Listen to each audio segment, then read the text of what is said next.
That's why मुझे भी डंडा दे। अच्छा जी, ये ले आपके लिए भी।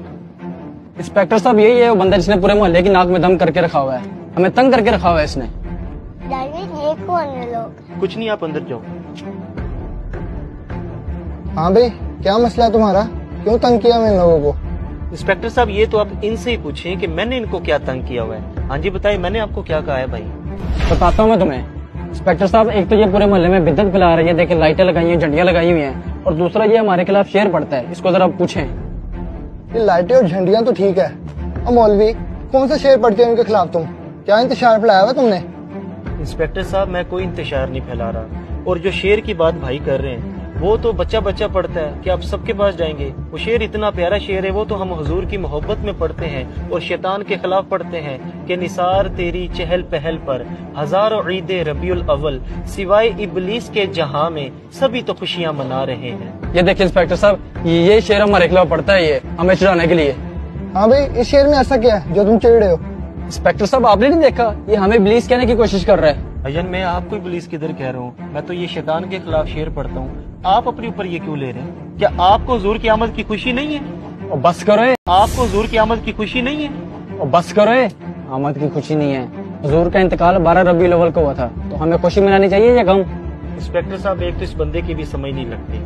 हमारे खानदान में जब कोई फोत हो जाता है, हम 10वां करवाएं या 40वां करवाएं, ये तब भी हमें तंग करता है कि इस्लाम में तो सोग 3 दिन का होता है, आप लोग ये 10वां 40वां क्यों करवा रहे हो? हालांकि हम ये 10वां 40वां सोग के लिए नहीं करते, हम तो मैयत के साले स्वाब के लिए करते हैं, लेकिन बकौल इन जनाब के कि आप लोग गम मना रहे हैं। अब इसी में अब सवाल करता हूँ कि जब हुजूर की बारी आई है तब इसे गम क्यों याद आ गया? हुजूर को तो दुनिया से पर्दा किए सदियां गुजर गई है, अब कौन सा गम मना रहे हो? अब तुम्हारा वो फतवा किधर गया?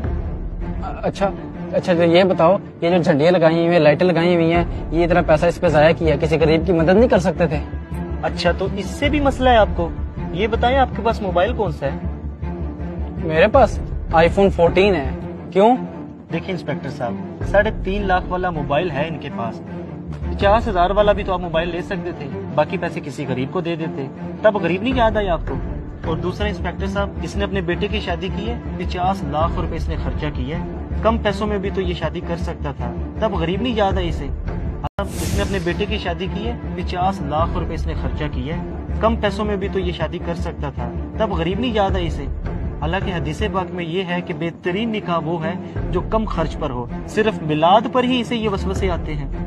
और ये जो कह रहे हैं ना, ये फजूल खर्चियां किसी गरीब की मदद कर देते हैं, जब ये सलाब आता है ना तो लाखों रुपया हमने जमा करवाया। अल्हम्दुलिल्लाह हमें गरीबों का एहसास है, हम हुजूर का मिलाद भी मनाते हैं और गरीबों की मदद भी करते हैं। भाई मेरे, मुझे इसकी कोई बात नहीं गलत लगी।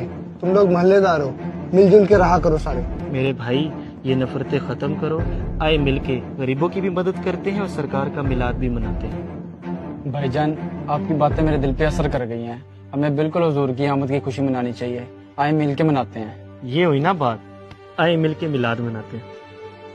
कुरान पाक में अल्लाह पाक इरशाद फरमाता है, व अम्मा बिनिअमती रब्बिका फहद्दिस, अल्लाह की नेमत का खूब चर्चा करो। मुझे बताइए, क्या नबी पाक से बढ़कर भी हमारे पास कोई नेमत है? नहीं, हरगिज नहीं। इसलिए हमें चाहिए कि आपस के इख्तलाफात को ख़त्म करके हजूर की आमद की खुशी खुले दिल से मनानी चाहिए। अगर आपको हमारा ये मैसेज पसंद आया तो इसे ज़रूर बिल ज़रूर शेयर कीजिए और हमारे पेज को फॉलो करना मत भूलिए। शुक्रिया।